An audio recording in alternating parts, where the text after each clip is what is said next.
Well, thank you, Stephen, and thank you, Brandon and Paul. It was very revealing what you said, and I appreciate it, and I think the whole country appreciates it. Kamala Harris was appointed border czar, as you know, in March of 2021, and since that time, millions and millions of illegal aliens have invaded our country, and countless Americans have been killed by migrant crime because of her willful demolition of American borders and laws.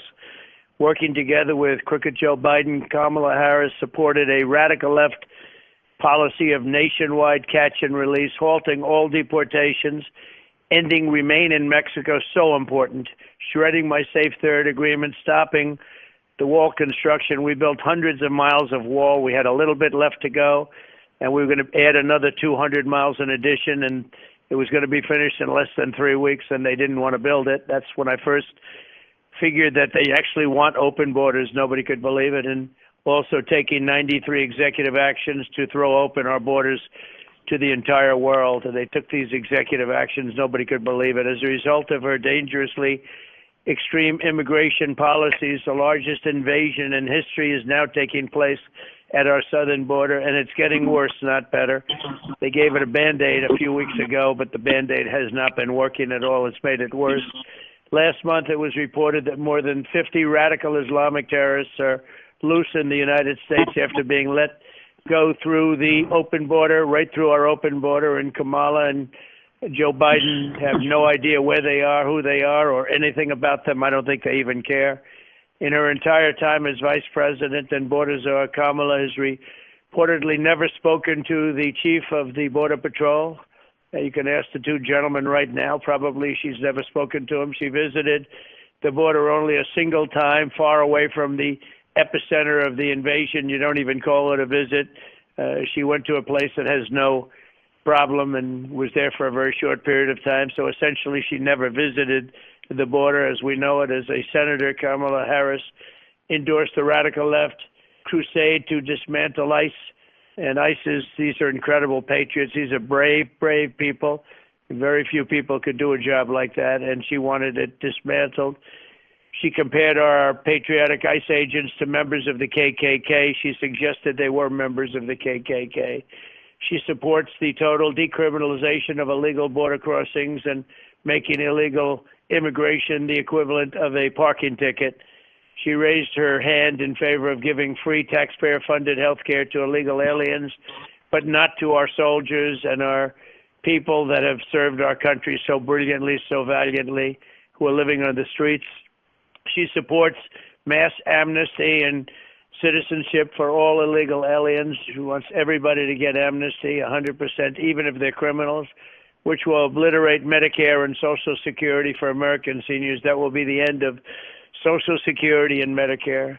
Kamala Harris also voted in favor of deadly sanctuary cities, which shield illegal alien criminals, murderers, and gang members from deportation and arrest. And as weak-on-crime prosecutor in sanctuary jurisdiction of San Francisco, Kamala refused to seek the death penalty against anybody, no matter how devastating, whether it's MS-13 gang members, no matter how bad the killing was, the murder was, no matter what they did, she refused to have the death penalty. And by the way, I was with a gentleman last night who's leaving San Francisco, a rich man, a successful man, a man that everybody knows very well. He's moving to Palm Beach, Florida. And I said, why? He said, you cannot live in San Francisco. It's not livable, he said. I've never forgotten. I mean, he's not livable. It's a statement I won't forget. 15 years ago, it was one of the greatest cities in the world. And today they say it's not livable and people are fleeing. And it's all, I said, why? He said, she started it when she was the DA. She started it. She's destroyed San Francisco, which is a hell of a thing to do. If she becomes president, Kamala Harris will make the invasion exponentially worse. And just like she did with San Francisco, just like she did with the border, our whole country will be permanently destroyed. So I will terminate every open borders policy of the Biden-Harris administration. On day one, I will seal the border, stop the invasion, and keep America safe. We will make America great again.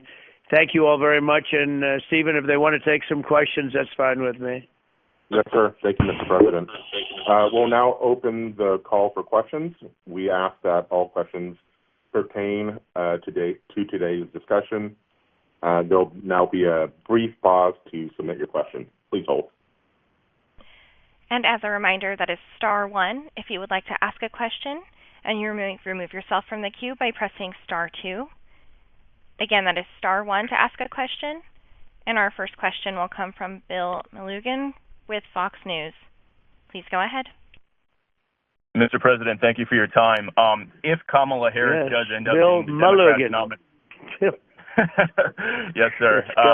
Go ahead. We got to get the name pronounced right, Bill. I appreciate it. Yeah, it's all over the place sometimes. If Kamala Harris does end up being the Democrats' nominee, will you commit to debating her at least one time? Oh, yes, absolutely. I'd want to. I think it's important. I'm not thrilled about ABC because they're truly fake news. I watched last night. They're actually trying to make a hero out of Joe Biden when he was the worst president in history, and they were doing things like with Kamala, like what a wonderful thing it is that she is running. She is not the candidate that they should have. You know it. I know it. We all know it. So, I'm not thrilled with ABC. I guess they commit, but I have at least equal say, and I don't like the idea of ABC. I would be willing to do more than one debate, actually. And our next question will come from Alex Eisenstadt with Politico. Hi, Mr. President. Thanks for taking my question. Hi, Alex. Hi. Sure. First question would be, do you plan on taking another trip to the border sometime during this campaign? And second of all, do you see Kamala Harris as a tougher opponent than Joe Biden? The answer is yes. I will be taking at least another trip or two trips or three trips, whatever is necessary. We have it figured out between Tom Homan, the two gentlemen on the phone right now, Brandon and Paul, and so many others. We have a lot of knowledge of the border. I've been there many times and built, as you know, hundreds of miles of wall. As far as her as a candidate, I think it's probably similar. I noticed the polls are virtually identical. A poll came out a little while ago. I'm up 11 points, and I think I was up 10 points on Biden. She's the same as Biden, but much more radical. She's a radical left person, and this country doesn't want a radical left person to destroy it. She's far more radical than he is. She wants open borders. She wants things that nobody wants. You take a look at the car mandate, the electric car mandate, everything. Really, what you should do is take a look at San Francisco now compared to before she became the district attorney, and you'll see what she'll do to our country. So I think she should be easier than Biden because he was slightly more mainstream, but not much. Thank you, Alex. Our next question comes from Matthew Boyle with Breitbart News. Mr. President, thanks for taking my question. By the way, great round with Bryson DeChambeau. I saw that video earlier. But my question for you... Oh, that's very good. Thank you. My question for you here is that a big part of the reason why the Democrats switched to Kamala Harris is they were concerned about the effect that Joe Biden would have on the down-ticket candidates, Senate candidates, House candidates, et cetera. Do you think they're going to end up regretting switching to Kamala Harris here when all is said and done and November 5th comes and goes? Well, she ran for president and she failed badly. She never even made it to Iowa. She started off, she had a little name value and came from a large place, as you know, from California, and she had a little name value. And the name value didn't last long because she ended up dropping like a rock as soon as people got to know her. She was decimated in debates by Tulsi, I know, really hit her hard, and some others really hit her hard, and she was decimated in the debates. She was by far the nastiest to Joe Biden. That's why I was so surprised that he took her. There was nobody nastier than her. She played the race card at a level that you rarely see, and she really was very nasty to him, and then he picked her. So I don't get that exactly. Now they act like they're great friends, but you don't really recover from that. I would not recover very easily from that. I wouldn't have picked her. I think she is going to be, hopefully, frankly, for this country, I think similar things are going to happen as happened to her before. She's been on the big stage. She started off at a high level for false reasons. Nobody really knew who she was. And within a period of 4 weeks and 5-6 weeks in, she was decimated, and she never made it to Iowa, the first state.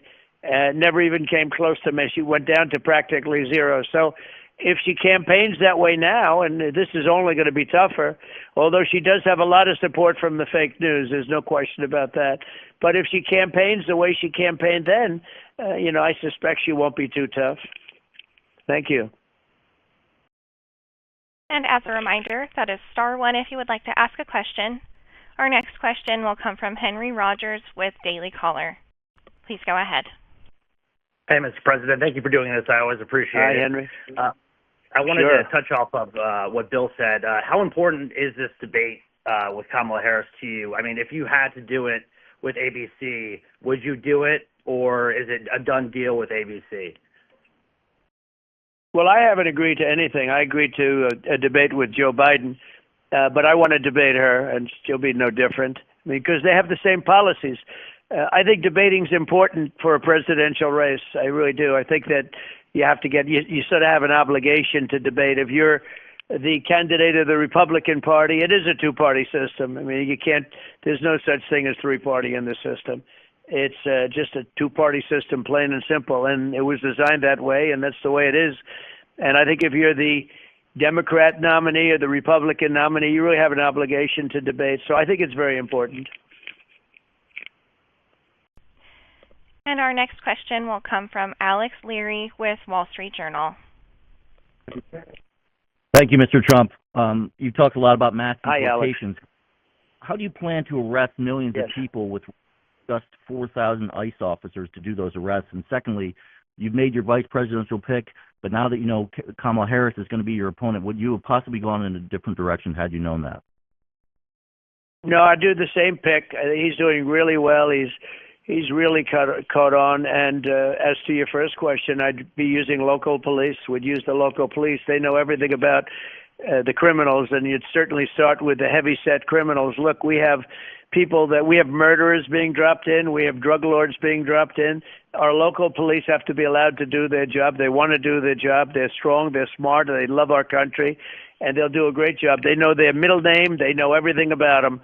And we'll work with the local police to root them out of the communities. We have killers that have been left in, and frankly, we have terrorists. Many terrorists have come in too. So I would be working, and we would be working with local police. We have to get the really bad element out as quickly as possible, and I'll be working with Paul and with Brandon, with Tom Homan and everybody, and we'll make the border safe again, and we'll get rid of the criminals that have been deposited in our country. Our country's become a dumping ground for criminals, and we will get them out, and we'll get them out fast.